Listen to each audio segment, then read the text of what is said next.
Oh, my foot is hurting. My foot is hurting so bad.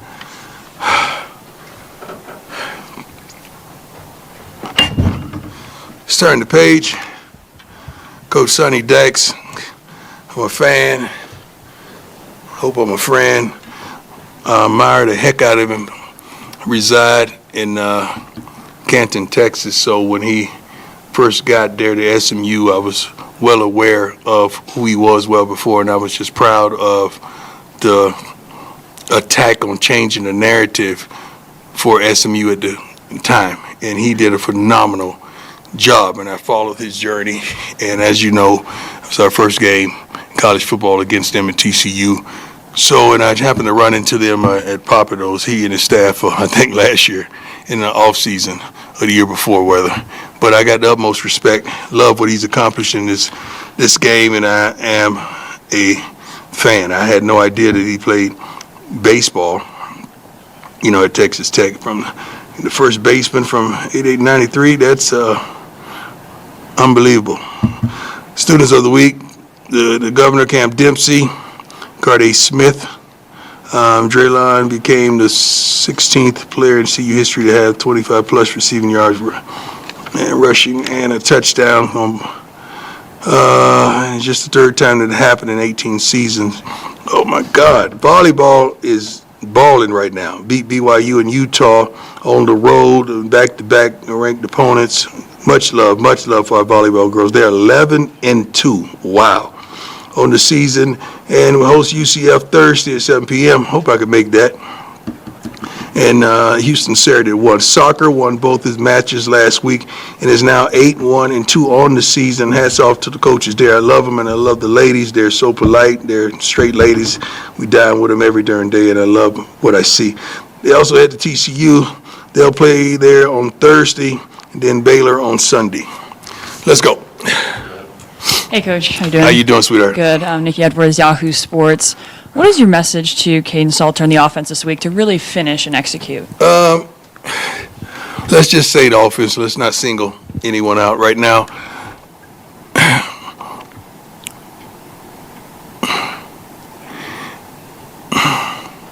Not lost for words, just trying to frame it.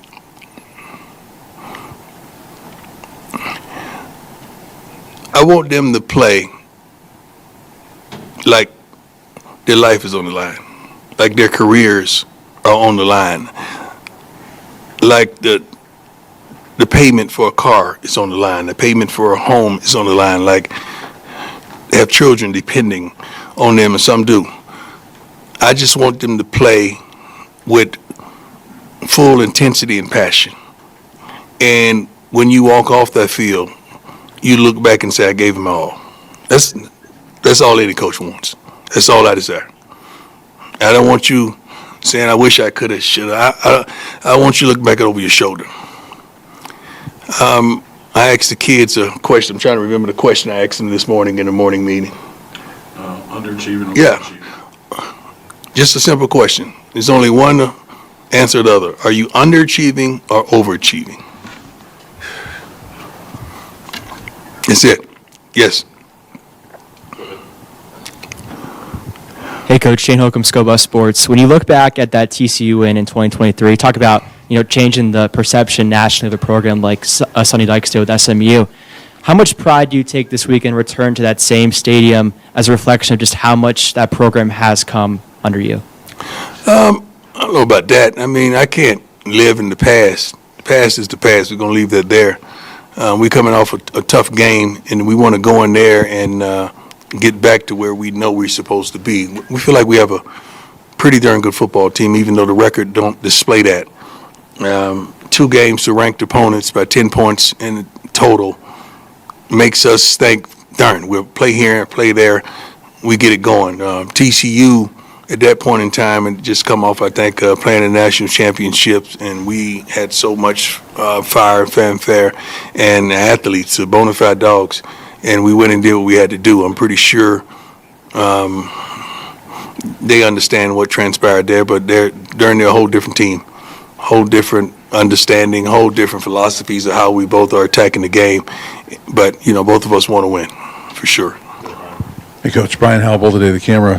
Speaking of underachieving, overachieving, I would guess that you would say your team is underachieving at this point. Yeah, and I am as well because I'm part of it. And so I want to ask you, why do you think this team is underachieving through the first We're week? just not making the certain plays. You're at the game. Shoot, you know. You write about it every day, don't you? You talk about it every day. Right. You know. Why are you asking me the Well, question? I'm asking, I can see that, but why do you think that's the case, that these guys are not stepping up and making the plays? If I had that answer, man, it'd be worth a lot of money. Because I think a multitude of us coaches are asking that same question. We know what we need to do. We just got to do it. We know exactly what we need to do. We just got to do it. It's not a mystery. John Treach, 9 News. You're challenging your guys, but are you concerned about their confidence? No, not whatsoever. Some, maybe. But I don't concern myself about confidence. I mean, this is the wrong team. If you're not a confident player, this is not the place for you because the way we go at it, the way we go about our business, the way we practice, the challenges that we have from this coaching staff, we're in position to make plays, guys. We're in the position to make plays. We just got to make the plays. And we don't pacify people. We don't make excuses for ourselves or our team. Or I don't make excuses. We're not built like that. We're not designed like that. Hi, Coach. You said you're trying to get consistency out of. Yeah, that's been day one. Is the O-line a group that is starting to kind of inch a little bit closer towards? The O-line is not a problem. I think running the ball and pass protection is not a problem. I don't know the grades. I really don't go by that stuff or what they say. I don't know who PFF is. I don't even know who they are, where they located, who started them, who's the founder, who established it. I don't know. But I know all our kids are graded up pretty darn good on that offensive line, right? One of the best, excuse me? Top 10. Top 10. It says a lot. That's not the problem. Hey, Coach. Jake Schwannis. How you doing, sir? Doing well. How you doing? Good. We just spoke to Micah in London. We had Tawfiq here after the game on Saturday. You've mentioned a lot about leadership so far this season. Have you seen any guys from those underclassmen starting to emerge and, bloom as a leader at this point? That's tough. Let me tell you why that's tough. When you step up and you step out and want to claim that leadership position, that puts a target on you because you got a ball. Because one thing about these youngsters these days, they're going to call you out. In front of the coaches, not in front of the coaches, in the privacy, in the cafeteria, the locker room, whatever. So a lot of guys these days are reluctant to step into that role because they're going to be held accountable. And I like that. I don't want nobody playing with that. When we put an L on your chest or a D, you earned it. You deserve it. You earned it 100%. And we know we could count on you on Saturdays, unequivocally. Hey, Coach. Scott Park, Dirt in the DMVR. Good to see you. When you rewatched the film from Saturday, what do you think kind of prevented the offense from, not only holding that 14-0 lead, but kind of building off of it that you guys can kind of learn from? Consistency. I hope you weren't thinking I was going to drop names, right? Consistency. What I've been saying since day one. We need consistency. Ron Scholes from Ralph Report. You spoke a bit after the BYU game about how the cornerbacks need to be better, and Yeah. you're going against an offense that is pretty prolific at airing out the football. What's your message to those cornerbacks going into this week? Play ball. Play ball. Everybody in the country going to know you. Not for the right reason. We challenge our guys every week to play the game play by play. Forget the last play. Let's go to the next play. That's the life and the thought process and the mindset of a good cornerback. But let me tell you something about good DBs. And I want everybody out there listening to this. This is coming from him. A great DB is only 95%. Let me say this differently. 95% of defensive backs play not to get beat. 5% play to make a play. I'm looking for that 5. I know you said you don't want to live in the past, and certainly I'm not going to ask you about the past, but I was reflective the other day because this was the first game of your tenure, and I watched that speech that you gave to everybody when you first got here about we're going to, this is what we're bringing, we're coming. Right. And I was just curious, in your own vision, where are you along the journey of what you envisioned when you got here? I think last year we were close. I mean, extremely close. Really, really close. I mean, one game away, I feel, from being in the Big 12 championship. And no one could have told me we'll be sitting where I'm sitting right now with the record that we possess because of the talent that we have inside that locker room. But I've learned that talent just don't win games alone. It takes heart, it takes determination, it takes that dog, it takes the knowledge, it takes the preparation, that want to and that desire. And I will take that any day over talent. Any day. And where we are right now is still trying to attain what we see on a daily basis. As a follow-up to that, I remember some of the comments you had at Big 12 Media Day. I think you were talking about Texas Tech, and they certainly have got a bit of an angel investor who's going to work for them. Right. How far along in that process are you? Do you feel like you have the resources right now that you need? We can't blame it on the money. I mean, no, I'm not saying you are. Okay. But it sounds that way. Like people would interpret that's what you're saying. Sure. We can't blame it on that. We've played good football except for one darn game. Houston was horrible. Okay, we didn't play well. The other two games, we had an opportunity to win those games. I mean, to win those games against ranked opponents. Sure. We just didn't get it done. We had opportunities. 10 points, two ranked opponents. That game was decided. Both those games. So we can't cry. We don't have the money. It's not that. It's just at the conclusion of the season, when you look back on things, when you look over your shoulder, you're going to see what we said. And that media day, some of the top teams are going to be there. And this is the commonality that they share. But it's some great coaches out there coaching way above that, and prayerfully that don't catch up with them. But I'm happy. I'm thankful. I'm not going to cry broke just because we dropped that money. It had nothing to do with those two games that we dropped.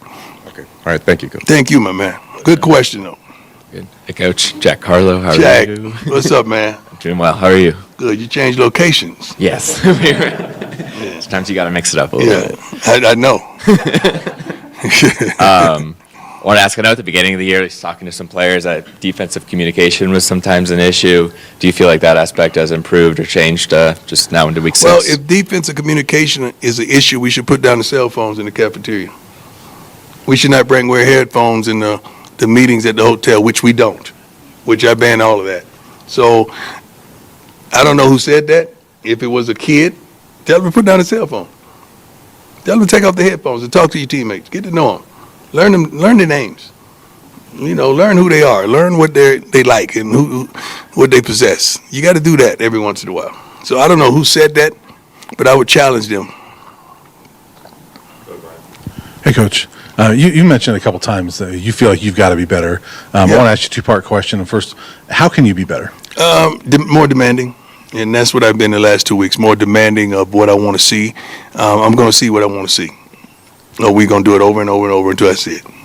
And then I know every coach, what coaches I've talked to over the years, they learn as they go along in their coaching journey. What have you learned about yourself as a coach this season? How different has this test been for you? What have I learned about myself this season? I can't go a whole game without peeing. Learned that for sure. Thank God for the pens.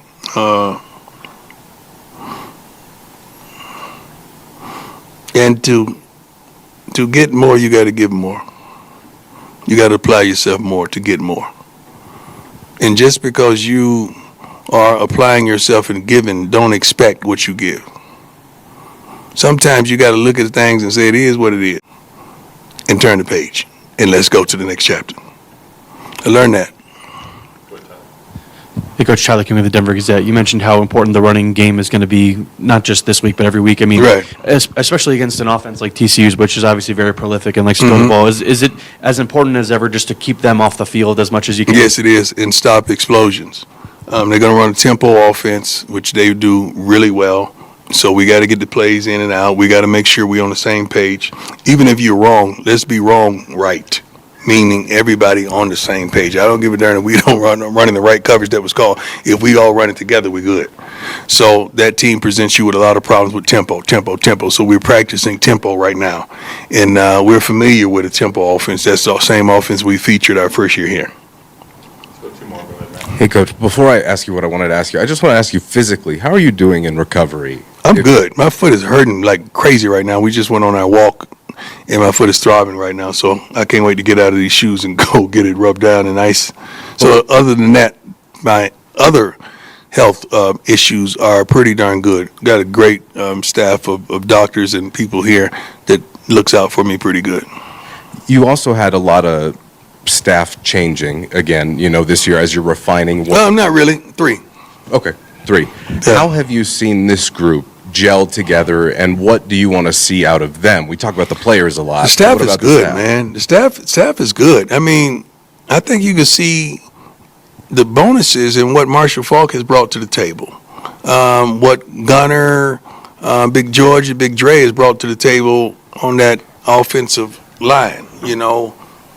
We've sustaining some injuries because Pecco Sapa doing a phenomenal job with the defensive line as well, even though we've been sustaining injuries. We just got to play better at the linebacker position in the secondary. We got to play better. Coach, a big theme of your post-game press conference on Saturday was you didn't like what you saw in practice the week leading up to it. Are you liking what you see so far this week? Yeah, we've only been out there one day. So the day was pretty good. They were pretty stout. We got on them a little bit. We had to reload a few plays. But other than that, the intensity, the eagerness, the more physicality I would like to see. But overall, they did pretty good. It was pretty good. I would give it a C+. But you got to understand your first day of the week. You can ask any coach that's usually your toughest day. So we shorten it up a little bit, but we demand everything is full speed. Thanks, Coach. Thank you, and God bless. Let me mention this, and Rick might not want me to mention. I know it was an incident at the conclusion of the game or whatsoever.